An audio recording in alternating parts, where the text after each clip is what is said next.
Good morning इन लखनऊ। और मैं उठ गई हूँ अभी टाइम हो रहा है 6:30। अब मुझे फटाफट जो है आयरन करनी है साड़ी में। आज मैं साड़ी वेयर करने वाली हूँ और साड़ी भी ऑरेंज कलर की है, वो आपने पैकिंग करती हुआ देख ली होगी। बस फटाफट निकलेंगे यहाँ से। लगभग 11 बजे का टारगेट है कि 11 बजे यहाँ से निकल जाएंगे। तो रेडी होते हैं। और ये साड़ी मैंने आयरन कर ली है, ये इसका ब्लाउज़ है। बस फटाफट रेडी होते हैं, फिर आपको पूरा लुक दिखाती हूँ। मैंने साड़ी पहन ली है, ये रहा लुक। और अभी मैंने मेकअप नहीं किया है। हम सोच रहे हैं कि खाना खाने के बाद ही आगे मैं रेडी होती हूँ, क्योंकि थोड़ा टाइम लग जाएगा। और 10:30 बजे तक की बफ़े की टाइमिंग है और अभी जो है 9:15 हो रहे हैं। तो लास्ट में आपको बताइए कि बफ़े में खाना बचा खुचा सा ही मिलता है। तो पहले हम खाना खाने जा रहे हैं, फिर मिलते हैं। आज सुंदर सा व्यू है और खाने में कुछ इस तरह है। आलू पूरी भाजी, इडली सांभर और ये अंकुरित चने और थोड़ा सा मैंने सैलेड मिक्स किया है। बस ब्रेकफास्ट करके मैं नीचे जा रही हूँ। ईयररिंग्स मुझे समझ नहीं आ रहे थे कौन से सही रहेंगे। ये वाले तो काफ़ी बार मैंने यूज़ कर लिए हैं। साड़ी में जो है स्काई ब्लू सा जो है वर्क है इस तरह से। तो मैं सोच रही थी क्या पता ये वाले ईयररिंग्स भी अच्छे लगे। और एक ऑप्शन ये है, पता नहीं समझ नहीं आ रहा है। और चूड़ियाँ मैं ये वाली पहनने वाली हूँ, ये मुझे गिफ्ट की है मेरी फ्रेंड ने और ये बिल्कुल मैच हो रही है मेरी साड़ी के साथ। तो मैं ये पहनने वाली हूँ। बस रेडी होकर मैं नीचे आ गई हूँ पार्किंग एरिया में। हमारा ड्राइवर यहाँ आ गया है गाड़ी लेकर। और बालों का मुझे कुछ भी समझ नहीं आता कि क्या करूँ। ना मैंने इनको स्ट्रेट किया, ना ही इनको कर्ल किया। बस एज़ इट इज़ जैसे थे पिछले कल के, वैसे ही मैंने इनमें इयररिंग्स लगाए और निकल पड़ी। और रास्ते में हमें ट्रैफिक भी मिला। यहाँ से लखनऊ से अयोध्या तक का जो टाइम था वो गूगल मैप के अकॉर्डिंग 3 आवर्स बता रहा था। हमें लगभग 11 ही बज गए थे यहाँ होटल रूम से निकलते निकलते। और हम लगभग 2 बजे वहाँ पहुँच गए थे अयोध्या। यहाँ आप राइट साइड में जो बिल्डिंग देख रहे हैं, बस यहीं हमने गाड़ी पार्क की। यहाँ ये काफ़ी बड़ी पार्किंग है, बस सभी गाड़ियाँ यहीं पार्क हो रही थी जो भी मंदिर के लिए आए थे दर्शन के लिए। और यहीं हमें एक गाइड आ गए थे लेने के लिए, वो भी हस्बैंड ने ही किसी को बोलकर इन्हें हायर करवाया था। ये जो येलो शर्ट में है यही हमारे गाइड हैं और ये अयोध्या से ही हैं। तो ये कह रहे हैं कि हमें यहाँ गाड़ी पार्क करके ही आगे जाना पड़ेगा, क्योंकि आगे इलेक्ट्रिक रिक्शा चलते हैं तो उनसे ज़्यादा अच्छी सुविधा रहेगी हमें आगे दर्शन करने के लिए। अभी हम उसी जगह पर जा रहे हैं जहाँ पर हमें ई रिक्शा मिलेंगे। तो यहाँ आप लाइट्स देख रहे हैं, ठीक इसी के पास यहाँ नाकेबंदी है और यहीं पर हमें ई रिक्शा मिला। और ई रिक्शा का जो किराया है वो पर पर्सन 20 रुपीज़ है। ये रहे ई रिक्शा और ये काफ़ी बड़े हैं, आप ही देख सकते हो। इसमें 4 सीट्स हैं, एक लास्ट में भी है जिसमें आप बैक साइड फेस करके बैठ सकते हैं। हम भी इसमें बैठ गए और इन ई रिक्शा से अयोध्या घूमना बहुत ही इजी लग रहा था। और रास्ते में हमें सर्विस सेंटर भी बताया गया जहां आप किसी भी प्रकार की सुविधा या हेल्प ले सकते हैं। और यहां पर पास भी बनते हैं, यदि कोई फिज़िकली डिसेबल्ड पर्सन है तो उनके लिए यहाँ व्हील चेयर वगैरह भी उपलब्ध है। और बस हम अभी हनुमानगढ़ी की तरफ जा रहे हैं। ऐसा कहा जाता है कि यहाँ के जो राजा थे, बाद में राम जी ने यहाँ जब अयोध्या छोड़ दी थी तो उन्होंने अपना सारा राजकाज जो है हनुमान जी को दे दिया था। और हनुमान जी को ही अयोध्या का रक्षक माना जाता है, इसलिए सबसे पहले आपको उनसे अयोध्या धाम के दर्शन की आज्ञा लेनी चाहिए। तो बस हम हनुमानगढ़ी पहुँच गए हैं और आप भीड़ देख सकते हैं कितनी ज़्यादा है। लगभग 1000+ लोग यहाँ लाइन में लगे थे। हमने ये इमेजिन नहीं किया था कि यहाँ इतना रश होगा, क्योंकि आज सोमवार है और अक्सर यहाँ हनुमानगढ़ी में रविवार और मंगलवार को ज़्यादा भीड़ रहती है। बस हमने मिठाई ले ली है और मिठाई की शॉप में ही हमने अपने जूते और चप्पल उतार दिए थे। ये हमें गाइड ने बताया कि यहीं उतारना सही रहेगा। और मंदिर में हमें एक पंडित जी मिले जिन्होंने हमें खास दर्शन करवाए हनुमान जी के। और लकीली गर्भगृह से 2 मालाएं भी हमें मिली आशीर्वाद के रूप में। और जो चंदन का लेप हनुमान जी को लगाया जाता है, पंडित जी ने वही लेप फूलों से हमारे माथे पर भी लगाया। और गर्भगृह से हमें कुछ भोग भी दिया। और इसको पाकर तो ऐसा लग रहा था जैसे हनुमान जी साक्षात हमें आशीर्वाद दे रहे हैं। जो इतने अच्छे से दर्शन हो गए। उसके बाद पंडित जी हमें टेरेस पर ले गए, मंदिर के टेरेस पर जाकर भी, और पूरा अयोध्या का व्यू भी दिखाया। और ये रहे पंडित जी, और वो हनुमानगढ़ी से उन्होंने राम मंदिर भी दिखाया, जहाँ ये कंस्ट्रक्शन वर्क चल रहा है, यहीं पर राम मंदिर है। उसके बाद पंडित जी ने हमें मंदिर में और भी कई बातें बताई, जैसे कि ये विजय स्तंभ, ये वही विजय स्तंभ है जब लंका में राम जी ने विजय हासिल की थी, तो हनुमान जी ये विजय स्तंभ यहाँ अयोध्या लाए थे, और ये सोने का बना है, और आज भी ये वहीं स्थापित है जहाँ हनुमान जी ने इसे स्थापित किया था। और इसे देखकर ऐसा लग रहा था कि सचमुच साक्षात हनुमान जी के दर्शन हो गए हैं। हनुमानगढ़ी में हनुमान जी से हमने आज्ञा ले ली है श्री राम मंदिर में प्रवेश करने की और राम जी के दर्शन करने की। बस अब हम राम मंदिर की तरफ जा रहे हैं, और ये जो राम मंदिर है हनुमानगढ़ी से वो लगभग 200 से 250 मीटर की दूरी पर है। बस हम वहाँ पहुँच गए, और यहाँ ये कुछ इस तरह से कतारें बनी हैं।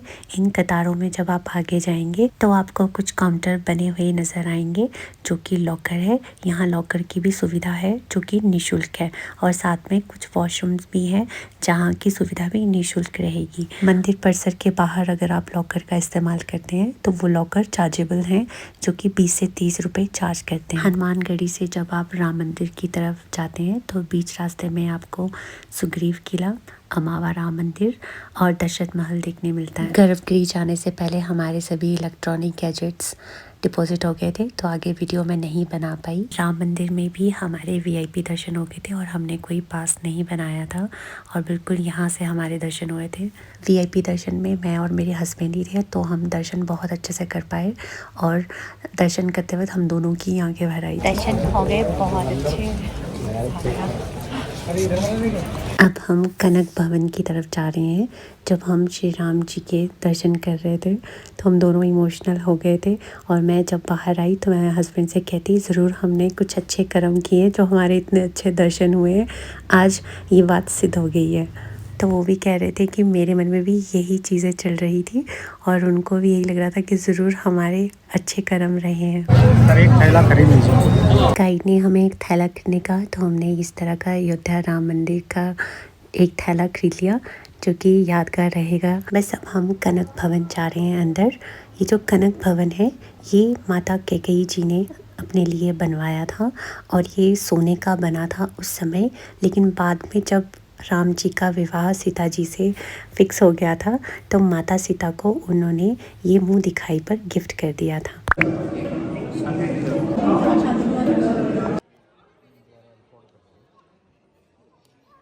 ओरछा के राजा विष्णुभान कुंवर, ये जो आप अभी दर्शन करके आए हैं, ऊपर थोड़ा सा ध्यान नहीं दिए हैं, ऊपर सभी की फोटो लगी हो, जो इसका मतलब ये जो है इसका देख रेख का काम उन्हीं लोगों का था बाद में। और ये सर 18वीं शताब्दी का है।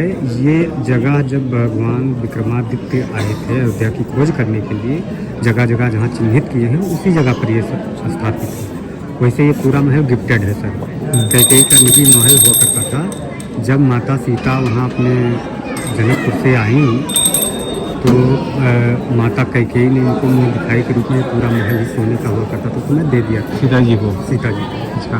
हनुमान जी हैं यहाँ पर खड़ा हुआ था, और इसके पीछे की कहानी है, हनुमान जी भगवान राम के साथ में हमेशा रहते थे। तो जब ये गिफ्ट में मिला तो माता सीता उनके भगवान राम के साथ में अंदर जाने लगी, तो हनुमान जी को पीछे पीछे चलने लगे, बोले कि नहीं मैं भी जाऊँगा अंदर। तो ये बोल रहे थे, तब तक वो हनुमान जी बोले, माता सीता जी बोले कि ठीक है कोई बात नहीं, आप आंगन में रहिए, मैं अंदर जाती हूँ आती हूँ। वही खड़ाऊ रख दिए हैं भगवान राम की, और यहाँ पर उनको बोल दिए हैं कि बैठिए आप यहीं पर इसी खड़ाऊ की रक्षा कीजिए, जब आपकी ज़रूरत होगी तो आपको अंदर बुलाया जाएगा। तभी से वो खड़ाऊ की रक्षा कर रहे हैं, और अंदर पूरा मंदिर का भी रक्षा कर रहे हैं, देख रहे हैं पूरा। कनक भवन में दर्शन करने के बाद हम गए दशरथ महल, जहाँ पर श्री राम जी की बाल्यकाल से लेकर उनके वैवाहिक जीवन तक की मूर्तियाँ बनी हुई हैं, जो कि बहुत ही सुंदर और आकर्षक हैं। इसी दशरथ महल में दशरथ जी अपने परिवार सहित निवास करते थे उस समय। बस अब हम जा रहे हैं सरयू जी की आरती देखने। बस यहाँ से हम निकल गए हैं बाहर, और यहाँ ये डिजिटल जो रंगोली बनी मुझे बहुत ज़्यादा पसंद आई। पूरे अयोध्या के मार्केट में ये सारी बनी हुई थी। बस अब हम यहाँ से निकल गए हैं दर्शन करके। 5:30 हो गए हैं, बिल्कुल सही समय पर हम फ्री हुए हैं। और सरयू आरती का समय 6:30 है। ये रहा लता मंगेशकर चौक, बिल्कुल इसके पास ही सरयू नदी की आरती होती है। लता मंगेशकर चौक में हम बाद में विजिट करेंगे आरती के बाद। बस हम यहाँ पहुँच गए हैं। राम की पैड़ी को लेकर पौराणिक कथा भी है। ऐसा कहा जाता है कि लक्ष्मण जी ने सभी तीर्थों को दर्शन करने का मन बनाया था, लेकिन श्री राम जी ने अयोध्या में सरयू किनारे खड़े होकर कहा था कि जो कोई भी व्यक्ति सूर्योदय से पहले इस जगह पर स्नान करेगा उसे सभी तीर्थों की दर्शन के पुण्य मिलेगा। तो तब से जो है यहाँ लोग आकर स्नान करते हैं। और ये जो राम की पैड़ी है, इसमें सीढ़ियों का निर्माण किया गया है, और इन्हीं सीढ़ियों पर एक वर्ल्ड रिकॉर्ड भी बनाया गया था।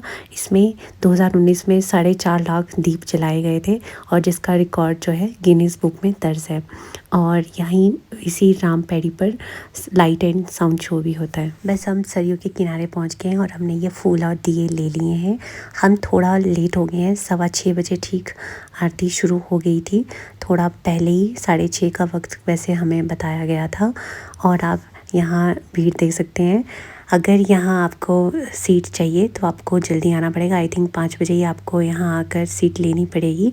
और ये जो आप पीछे देख रहे हैं जहाँ आरती चल रही है, ये VIP एंट्री है। तो यहाँ VIP एंट्री लेकर आप यहाँ बैठ सकते हैं। तो कोई बात नहीं, हमने यहाँ किनारे पर खड़े होकर ही आरती देखी, और आरती करने का बहुत ज़्यादा हमें मज़ा आया। एक सुकून सा मिल रहा था इन घंटियों की आवाज़ से भी, और आरती के साथ भी।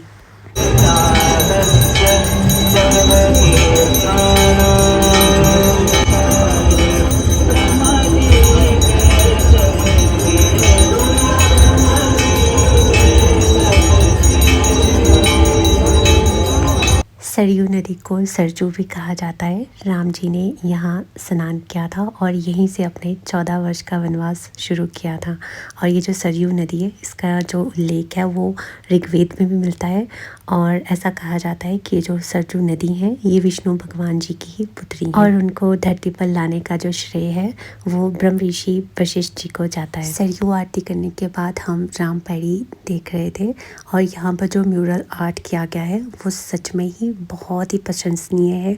आप खुद देखोगे तो आपको भी बहुत ज़्यादा पसंद आएगा। हमने यहाँ पे कुछ पिक्चर्स भी क्लिक की, और उसके बाद चले गए लता मंगेशकर चौक, जहाँ पर ये बच्चा ज़िद कर रहा था मुझे कि आप प्लीज़ ये करवा लो।